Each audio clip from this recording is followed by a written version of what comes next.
Hello everyone, Noble online classes में आपका स्वागत। ज्यामितीय समानता के बाद प्रकाशिक समानता पढ़ ली थी और प्रकाशिक समानता में आपने टोट्रिक अम्ल है उसमें मेसोटोट्रिक अम्ल का अध्ययन कर लिया था। मेसोटोट्रिक अम्ल में दो किरेल कार्बन होते हैं। मेसोटोट्रिक अम्ल है उसमें किरेल कार्बन कितने होते हैं? दो किरेल कार्बन होते हैं। फिर भी उसमें आपके प्रकाशिक जो समूह है वो चार नहीं बनकर के दो बनते हैं।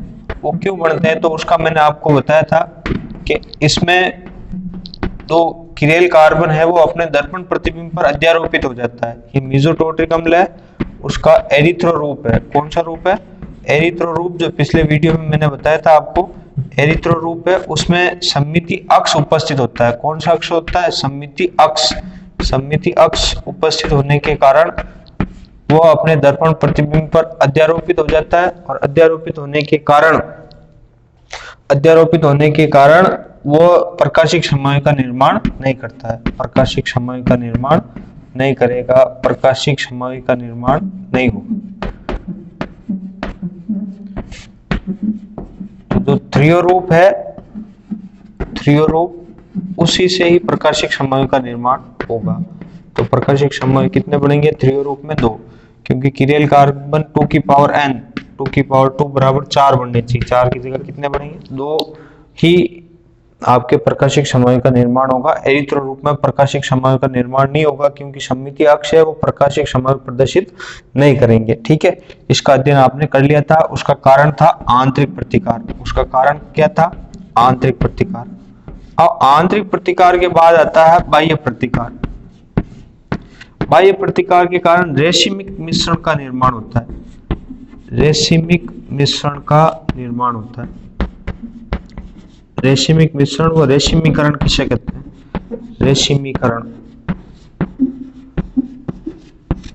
रेशिमिक मिश्रण व रेशिमीकरण। बाह्य रूप से समान मात्रा में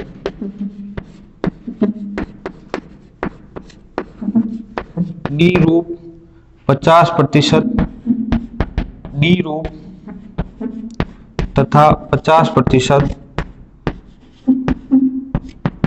एल रूप को मिलाने पर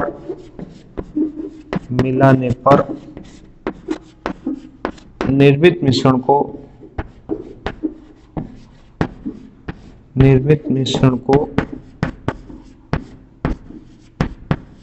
रेशिमिक मिश्रण कहते हैं। रेशिमिक मिश्रण कहते हैं तथा प्रक्रिया को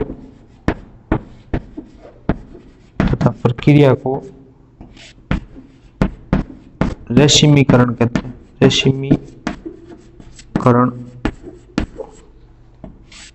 रेशिमीकरण कहते हैं। 50% डी व 50% एल है, उसको मिलाने पर निर्मित मिश्रण को रेशिमिक मिश्रण कहते हैं और इस प्रक्रिया को क्या कहते हैं? रेशिमीकरण कहते हैं। अब आप अपने हाथ से मिला रहे हो तो ये कौन सा प्रतिकार है? ये बाह्य प्रतिकार होता है। यह बाह्य प्रतिकार के द्वारा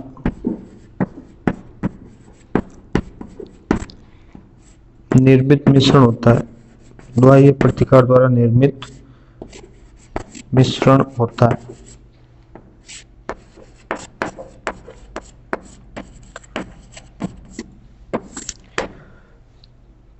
रेशिमिक मिश्रण किसे कहते हैं? कि बाह्य रूप से समान मात्रा में 50% डी रूप तथा 50% एल रूप को मिलाने पर निर्मित मिश्रण को रेशिमिक मिश्रण कहते हैं तथा इस प्रक्रिया को रेशिमीकरण कहते हैं। ये ध्रुवण अघूर्णक होता है, ना तो वो घड़ी की दिशा में घुमाएगा ना घड़ी की विपरीत दिशा में घुमाएगा। जैसे डी एल रूप लैक्टिक एसिड का डीएल रूप है, वो रेशिमिक मिश्रण का उदाहरण है। डीएल रूप लैक्टिक एसिड रेशिमिक मिश्रण का उदाहरण है, इसमें आप बाह्य रूप से अपने हाथ से मिला रहे हैं। SN1 अभिक्रिया है। SN1 अभिक्रिया नाभिक स्नेही एकाणुक नाभिक स्नेही प्रतिस्थापन अभिक्रिया है। SN1 अभिक्रिया SN1 अभिक्रिया में जो आपके निर्मित उत्पाद होता है वो रेशिमिक मिश्रण का उत्पाद होता है। 2-क्लोरोप्रोपेनोइक अम्ल, 2-क्लोरो 2 पे Cl, 2-क्लोरोप्रोपेनोइक अम्ल, 2-क्लोरोप्रोपेनोइक अम्ल, प्रोपेनोइक अम्ल, 2-क्लोरोप्रोपेनोइक अम्ल है। जब इसका अपन जल अपघटन करेंगे तो एक्वस केवच डालेंगे, जलीय केवच, क्षारीय जल अपघटन, नाभिक स्नेह प्रतिस्थापन, मोनोन्यूक्लियर न्यूक्लियोफिलिक सब्स्टिट्यूशन अभिक्रिया है। SN1 अभिक्रिया पाठ संख्या 10 में, क्रियाविधि भी आपके सिलेबस में है, वहां अध्ययन करेंगे। तो इसमें क्या होता है, पहले कार्बोकेटाइन बनता है। कार्बोकेटाइन, कार्बन पे प्लस को कार्बोकेटाइन कहते हैं, CH3 और HCO समूह, कार्बोकेटाइन, कार्बोकेटाइन, कार्बोकेटाइन का निर्माण हो गया। अब कार्बोकेटाइन के ऊपर वापस जो नाभिक स्नेह होता है OH- उसका अटैक दो प्रकार से हो सकता है। दो प्रकार से अटैक होने के कारण दो उत्पाद का निर्माण होगा। यदि आगे की ओर जुड़ा तो फ्रंट अटैक का निर्माण होगा, और पश्चिम दिशा में जुड़ा बैक अटैक का निर्माण होगा। फ्रंट अटैक से क्या बनेगा अपन देखेंगे, OH समूह आगे की ओर आ गया, CH3, H पीछे की ओर है, और नीचे से कौन सा समूह, CH समूह। इसी प्रकार यदि OH समूह पीछे की ओर जुड़ा, CH ऊपर कौन है, CH3, और नीचे कौन सा समूह, CH समूह। आगे की ओर जुड़ा तो कौन सा रूप हुआ, D lactic acid, dextrorotatory lactic acid, D lactic अम्ल। और पीछे की ओर जुड़ा तो वो कौन सा रूप होगा, L lactic acid, L lactic अम्ल। अब 50% ये होगा और 50% भी ये होगा, 50% ये बनेगा और 50% इसका निर्माण होगा। ठीक है, तो 50-50 दोनों ही बन रहे हैं लैक्टिक एसिड। तो निर्मित जो प्रोडक्ट होगा उस प्रोडक्ट को क्या कहेंगे, इस प्रोडक्ट को कहते हैं रेशिमिक मिश्रण। प्रोडक्ट को क्या कहते हैं, रेशिमिक मिश्रण, और इस प्रक्रिया को क्या कहते हैं, रेशिमीकरण। जब आप बाह्य रूप से 50% डी व 50% एल को मिलाते हैं तो निर्मित मिश्रण को रेशिमिक मिश्रण कहते हैं, जिसमें आपके 2-क्लोरोप्रोपेनोइक अम्ल की अभिक्रिया एकाणविक नाभिक स्नेह प्रतिस्थापन से करवाते हैं तो निर्मित उत्पाद का जो उत्पाद होगा वो रेशिमिक मिश्रण का निर्माण करेगा। ये हुआ रेशिमिक मिश्रण, और इस प्रक्रिया को क्या कहते हैं, रेशिमीकरण। अब आपके रेशिमिक मिश्रण है उसको पृथक्करण की जो विधियां है, रेशिमिक मिश्रण का निर्माण किससे होता है, बाह्य प्रतिकार से। रेशिमिक मिश्रण के पृथक्करण की विधियां हैं, रेशिमिक मिश्रण पृथक्करण विधियां।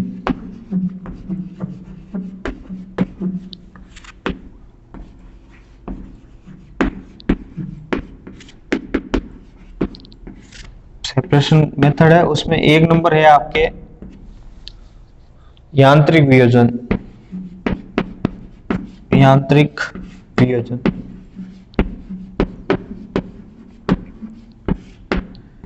यांत्रिक वियोजन विधि की खोज है वो लुई पाश्चर नामक वैज्ञानिक ने की थी, लुई पाश्चर ने की थी। इसमें सूक्ष्मदर्शी के द्वारा, सूक्ष्मदर्शी है माइक्रोस्कोप, उसके द्वारा रेशिमिक मिश्रण का अध्ययन किया जाता है। सूक्ष्मदर्शी के द्वारा रेशिमिक मिश्रण है उसका अध्ययन करेंगे, रेशिमिक मिश्रण है उसका अध्ययन करके, और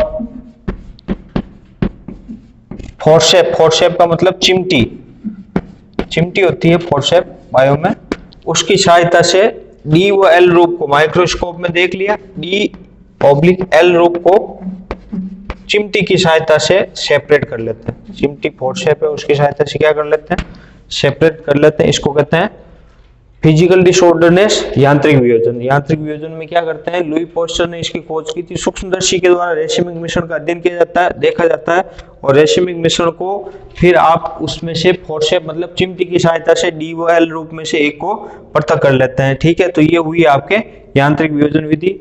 इसमें आपके सोडियम अमोनियम टोट्रेट, जो टोट्रिक अम्ल होता है इमली में, सोडियम/अमोनियम टोट्रेट, अमोनियम टोट्रेट, सोडियम/अमोनियम टोट्रेट, उसका भी जैव रासायनिक वियोजन है, वो लुई पाश्चर ने किया था, आपके यांत्रिक वियोजन किया था। उसके बाद सेकंड नंबर की जो विधि है वो है आपके जैव रासायनिक वियोजन।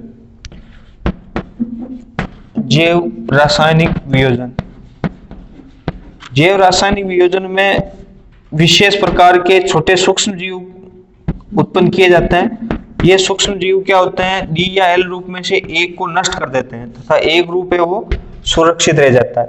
इस विधि को क्या कहते हैं, जैव रासायनिक वियोजन। सूक्ष्म जीवों के द्वारा वियोजित होता है। अमोनियम टोट्रेट का जो विलयन है, अमोनियम टोट्रेट के विलयन में एक विशेष प्रकार का कवक, अमोनियम टोट्रेट के विलयन में कवक, कौन सा, पेनिसिलियम गैलियोकम, पेनिसिलियम गैलियोकम नामक कवक को उत्पन्न किया जाता है। पेनिसिलियम गैलियोकम कवक है को उत्पन्न किया जाता है।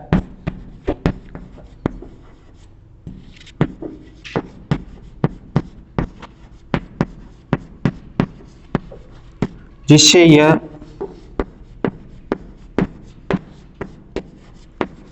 डी या एल में से डी रूप को नष्ट कर देता है। डी को नष्ट मतलब फिनिश, खाकर नष्ट कर देता है, फिनिश नष्ट कर देता है।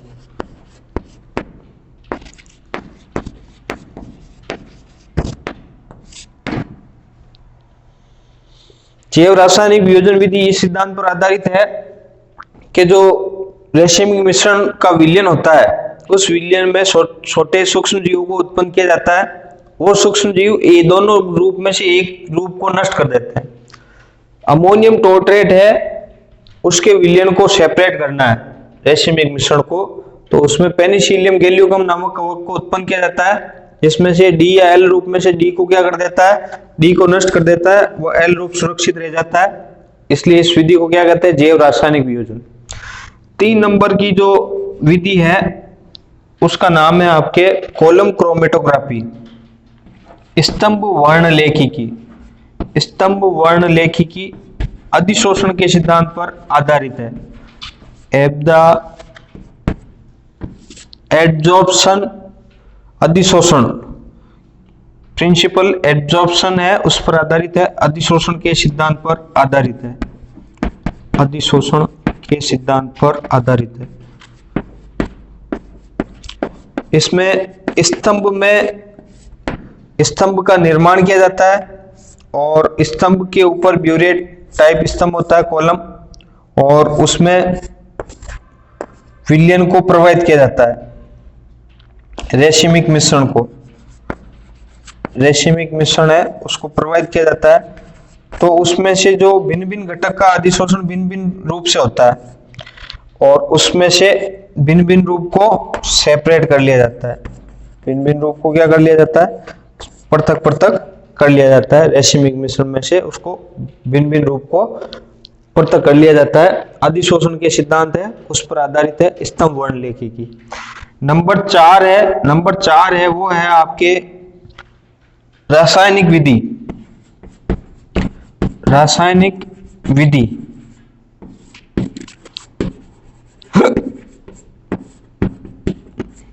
ठीक है, तो रेशमिक मिश्रण को मैंने आपको बता दिया इस वीडियो में।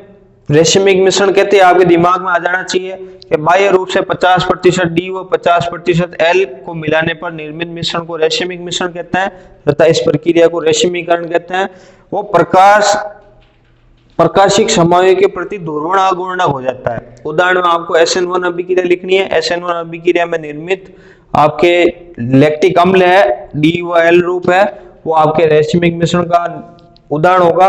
अब इसके सेपरेशन की जो विधियां हैं वो आपके सामने है। यांत्रिक वियोजन, जैव रासायनिक वियोजन, स्तंभ वर्ण लेखिकी और 4 नंबर है रासायनिक विधि।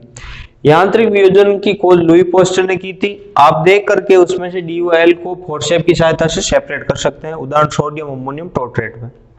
इसी प्रकार आपके जैव रासायनिक वियोजन, नाम से पता चल रहा है जैव रासायनिक वियोजन, जैव का मतलब छोटे जीव को उत्पन्न किया जाएगा, छोटे जीव में से एक है, एक रूप को समवायों को नष्ट कर देगा।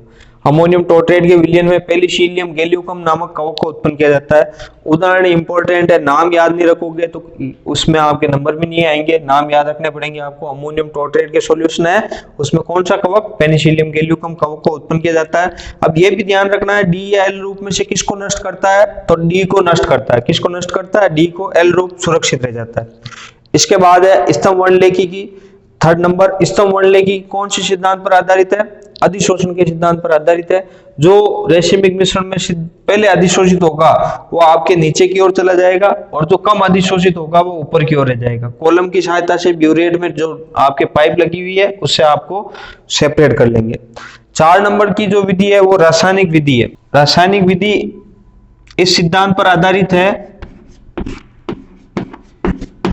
कि विभिन्न समयों के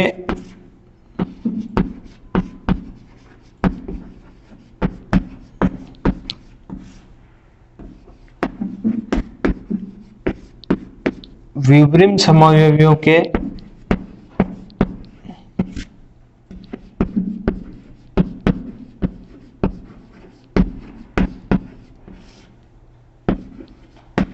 भौतिक गुण भिन्न भिन्न होते हैं। भौतिक गुण है भिन्न भिन्न होते हैं, ये चीज आपको याद रखनी। विवरण समवी जो अपने दर्पण प्रतिबिंब पर अध्यारोपित नहीं होता है, मैंने पहले भी बताया था आपको पिछले वीडियो में। एरिथ्रो और थ्रियो रूप में संरचना 1 तथा 3 व 4 एक दूसरे के विवरण समवी है।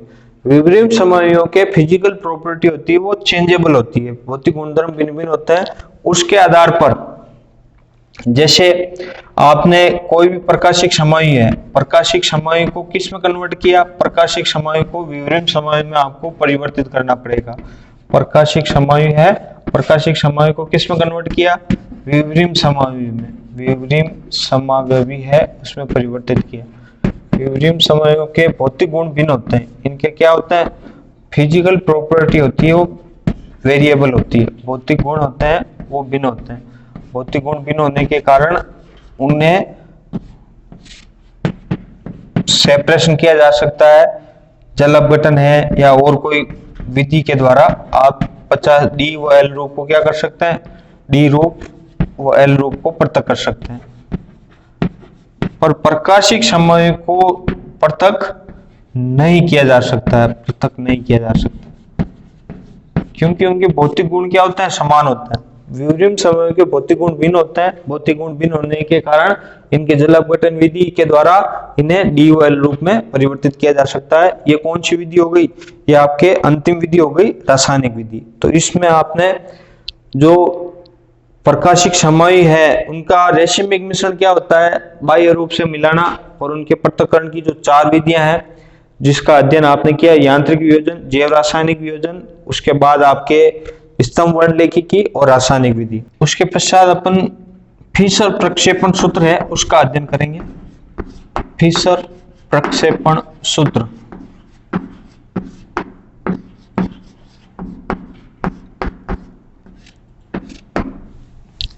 फिशर नामक एमिलो फिशर नामक वैज्ञानिक ने किरेल कार्बन युक्त यौगिकों को लिखने के लिए, व्यवस्थित करने के लिए एक सूत्र दिया जिसे फिशर प्रक्षेपण सूत्र कहते हैं, जिसमें किरेल कार्बन को केंद्रीय कार्बन के रूप में माना जाता है। किरेल कार्बन को केंद्र के रूप में माना जाता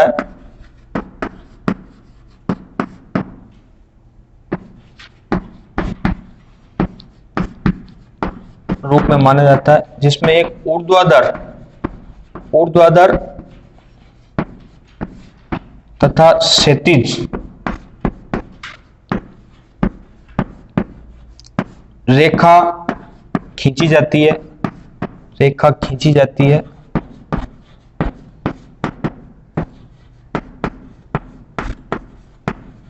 तथा इनके केंद्र को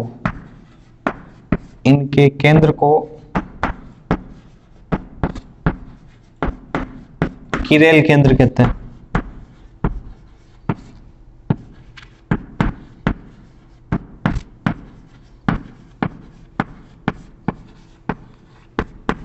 केंद्र को क्या कहते हैं, किरेल केंद्र कहते हैं। किरेल केंद्र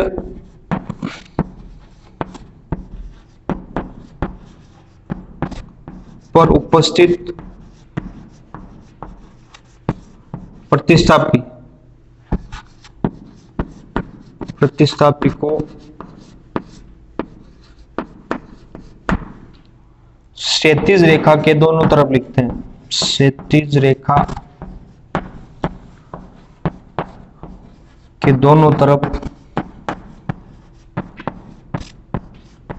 लिखा जाता है।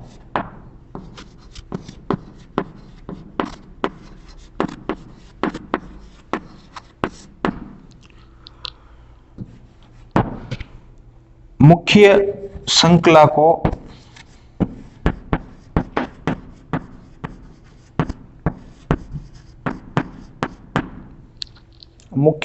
को ऊर्ध्वाधर रेखा में शामिल करते हैं। ऊर्ध्वाधर रेखा में लिखा जाता है।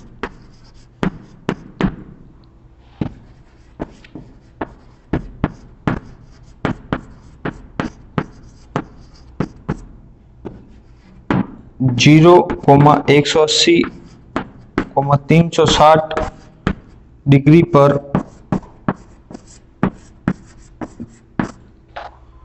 संरचना को घुमाने पर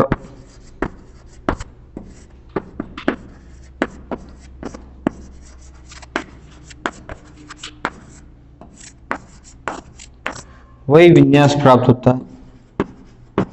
वही विन्यास प्राप्त होता है।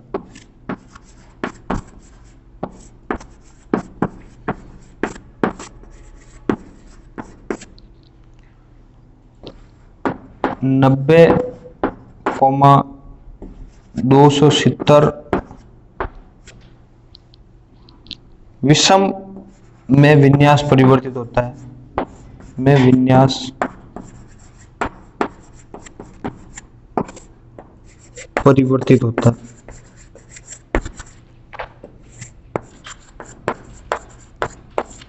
ठीक है। फिशर प्रक्षेपण सूत्र लिखने के कुछ नियम है कि किरेल कार्बन को केंद्र के रूप में माना जाता है। ऊर्ध्वाधर तथा क्षैतिज रेखा, ठीक है, एक तो आपके ये हो गई ऊर्ध्वाधर रेखा और एक ये हो गई क्षैतिज रेखा। उसको जहां पर ये क्रॉस हो रही है ऊर्ध्वाधर और क्षैतिज रेखा, इनके केंद्र को किरेल केंद्र कहते हैं। इनके केंद्र को क्या कहता है? इसके सेंट्रल इंटरप को क्या कह दिया? किरेल केंद्र कहते हैं। किरेल केंद्र कहते हैं। किरेल केंद्र कहते हैं। किरेल केंद्र पर उपस्थित प्रतिस्थापियों को क्षैतिज रेखा के दोनों तरफ लिखा जाता है। जो दोनों प्रतिस्थापी है उनको क्षैतिज रेखा है, ये रही क्षैतिज रेखा। क्षैतिज मतलब पृथ्वी से मिलती हुई जो चल रही है वो क्षैतिज रेखा, उसको दोनों तरफ लिखा जाता है। जैसे आपके स्वेच्छा से अपन ने ले लिया है गिल सेल्डिहाइड CHO CHOH CH2OH, ये किसका सूत्र है? ये गिल सेल्डिहाइड का सूत्र है। किसका सूत्र है? गिल सेल्डिहाइड का सूत्र है। तो गिल सेल्डिहाइड में आपके ये किरेल केंद्र हो गया HOH। तो जो प्रतिस्थापी है तो प्रतिस्थापी को आपने स्वेच्छा से A को H और OH को इधर लिख दिया। ठीक है। तो फिशर नामक वैज्ञानिक ने इस गिल सेल्डिहाइड को किरेल कार्बन को लिखने के लिए प्रक्षेपण सूत्र दिया, जिसे फिशर प्रक्षेपण सूत्र कहता है। किरेल कार्बन को केंद्र के रूप में लिखते हैं। ऊर्ध्वाधर और क्षैतिज रेखा खींची जाती है, इनके केंद्र को किरेल केंद्र कहते हैं।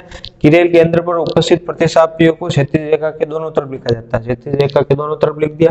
मुख्य श्रृंखला को ऊर्ध्वाधर रेखा में लिखा जाता है। मुख्य श्रृंखला को किस में लिखा जाता है? हॉरिजॉन्टल लाइन में लिखा जाता है। अब यदि आपने 80, 160 और इसके गुणक में घुमाने पर वही विन्यास प्राप्त होता है, और 90 और 270 में घुमाने पर परिवर्तित होता है। 90 और 270 में विन्यास में घुमाने पर क्या होगा? परिवर्तित होगा। अब जैसे अपन उदाहरण लेंगे, ये गिल सेल्डिहाइड है तो स्वेच्छा से इसने आपने क्या इसको क्या मान लिया? फिशर ने ये डी रूप मान लिया। क्या रूप मान लिया? डी रूप मान लिया। अब एल रूप बनाना है आपको, तो OH को पीछे की ओर लिखना पड़ेगा।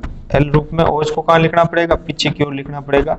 CH3COH समूह, ये कौन सा अम्ल हुआ? L lactic acid, L lactic अम्ल हुआ।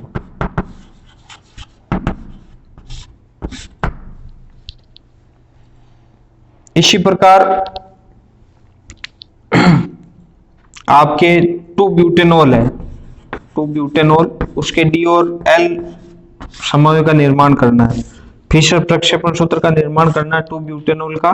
तो अपन इस प्रकार करेंगे, 1 नंबर, 2, 3, 4, 5 हो गए, और 2 नंबर पे OH टू ब्यूटेनॉल है।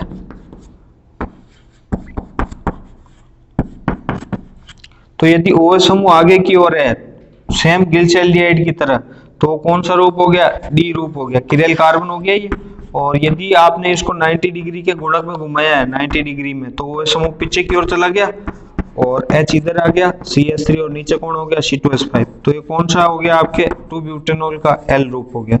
तो इसके आधार पर फिशर ने सूत्र व्यक्त किया। तो उसके कुछ प्रमुख जो पॉइंट्स है वो मैंने लिखा है कि किरेल कार्बन को केंद्र के रूप में लेना है, 2 लाइन खींचनी है, एक तो आपके हॉरिजॉन्टल और एक आपके लीनियर, उसमें से जो जहां पर दोनों क्रॉस होगी उसको क्या कहते हैं, किरेल केंद्र कहते हैं। किरेल केंद्र पर उपस्थित प्रतिस्थापी को क्षैतिज रेखा के दोनों ओर लिख दिया, प्रतिस्थापी है सब्स्टिट्यूट H और OH, उसको आपके क्षैतिज रेखा के ऊपर लिख देंगे। मुख्य श्रृंखला है उसको ऊर्ध्वाधर रेखा के रूप में ले लिया। यदि आपने विन्यास चेंज करना है, 0, 180, 360 डिग्री के गुणक में घुमाया तो वही विन्यास प्राप्त होगा, और 90 और 270 में घुमाने पर विन्यास क्या हो जाएगा, परिवर्तित हो जाएगा। अब फिशर प्रक्षेपण सूत्र के कुछ उदाहरण ले रहे हैं अपन, जैसे अपन लैक्टिक एसिड ले रहे हैं, लैक्टिक अम्ल उदाहरण है फिशर प्रक्षेपण सूत्र के। लैक्टिक अम्ल, लैक्टिक अम्ल में आपके क्या होता है, ये सूत्र होता है लैक्टिक अम्ल का, 2 हाइड्रोक्सी प्रोपेनोइक अम्ल लैक्टिक अम्ल है, उसका विपेशी नाम 2 हाइड्रोक्सी प्रोपेनोइक अम्ल। अब उसका DOL रूप का निर्धारण करना है, DOL रूप का निर्धारण करना है तो COH समूह को आगे की ओर पटका, आपके किसकी तरह, गिल्चेल्डिहाइड की तरह। OH समूह यदि पीछे आ गया, मुख्य श्रृंखला में OH समूह पीछे की ओर आ गया तो कौन सा हो जाएगा, ये तो हो गया D रूप, और ये हो गया आपके L रूप। यदि आपने किस में गुणक में घुमाया, 90, 180 के गुणक में घुमाया, डी रूप और एल रूप लैक्टिक एसिड का। तो फिशर नामक वैज्ञानिक ने दिया, तो इसको आप ऐसे भी लिख सकते हैं, HOH CH3 COH समूह, डी रूप और एल रूप लिखना है तो OH H CH3 COH समूह। ये कौन सा रूप हो गया, एल रूप, डी रूप एल रूप हो गया लैक्टिक एसिड का। इसी प्रकार आपके एक एमिनो अम्ल है एलानिन, एलानिन एमिनो अम्ल है, एमीन भी होती है और अम्ल भी होता है, एमिनो अम्ल होता है, वो भी किरेल कार्बन होता है एलानिन। एलानिन में आपके सेम यही सूत्र है किसकी तरह, लैक्टिक अम्ल में। यहाँ पे लैक्टिक अम्ल में OH होता है और उसमें NH2 समूह है, CH3 COH समूह, H और यहाँ पे NH2। तो ये एलानिन एमिनो अम्ल है, एमीन भी है अम्ल भी है, एमिनो अम्ल है जिससे प्रोटीन का निर्माण होता है। तो एमिनो अम्ल में भी आपके ये NH2 समूह आगे की ओर है, तो ये कौन सा रूप है, डी एलानिन है, डी एलानिन। और यदि आपको L चाहिए तो NH2 समूह को पीछे की ओर लिख देंगे तो L एलानिन हो जाएगा, ठीक है। तो इस प्रकार के विन्यास को सापेक्ष और निरपेक्ष विन्यास भी कहते हैं। सापेक्ष विन्यास है वो यदि गिल्चेल्डिहाइड के आधार पर है, DOL रूप, डी रूप है गिल्चेल्डिहाइड का तो सापेक्ष है, और L रूप है तो वो निरपेक्ष के रूप में एलानिन को सापेक्ष और निरपेक्ष विन्यास भी कहते हैं, ठीक है। तो इस प्रकार की व्यवस्था को क्या कहते हैं, आपके फिशर प्रक्षेपण सूत्र कहते हैं। जैसे आपके DOL ग्लूकोज का निर्माण करना है, DOL ग्लूकोज का निर्माण करना है तो फिशर प्रक्षेपण सूत्र में DOL ग्लूकोज में 6 कार्बन होते हैं ग्लूकोज में। तो यदि आपके जो 2 नंबर वाला कार्बन परमाणु है उसमें OH समूह आगे की ओर है तो वो क्या होगा, डी रूप होगा। कौन सा रूप होगा, डी रूप होगा। ये डी ग्लूकोज का सूत्र है, डी रूप। और यदि OH पीछे की ओर चला जाएगा तो एल रूप, ठीक है। तो लैक्टिक एसिड में आपके OH समूह आगे की ओर है तो डी लैक्टिक एसिड, OH समूह पीछे की ओर है तो एल लैक्टिक एसिड। तो फिशर नामक वैज्ञानिक ने ये दिया था, इसलिए इसे कौन सा प्रक्षेपण सूत्र कहते हैं, फिशर प्रक्षेपण सूत्र कहते हैं। इसी के आधार पर रेसिमिक मिश्रण का निर्धारण होता है। अभी मैंने बताया था कि 50% डी लैक्टिक एसिड व 50% एल लैक्टिक एसिड को आपने स्वेच्छा से बाह्य रूप से मिलाया है, तो निर्मित मिश्रण को क्या कहते हैं? निर्मित मिश्रण को रेसिमिक मिश्रण कहते हैं और प्रक्रिया को रेसिमीकरण कहते हैं। लैक्टिक एसिड का निर्माण हुआ तो उसका डी व एल रूप का निर्धारण करने के लिए फिशर नामक वैज्ञानिक ने प्रक्षेपण सूत्र दिया था, जिसे क्या कहते हैं? फिशर प्रक्षेपण सूत्र कहते हैं। तो इस वीडियो में आपने किस किस का अध्ययन किया? इस वीडियो में आपने एक तो रेसिमिक मिश्रण के पृथक्करण की विधियों का और फिशर प्रक्षेपण सूत्र और सापेक्ष और निरपेक्ष विन्यास का अध्ययन किया। ठीक है, अगले वाले वीडियो में अपन प्रकाशिक संभाव्यता के बाद सरोपण संभाव्यता के बारे में अध्ययन करेंगे।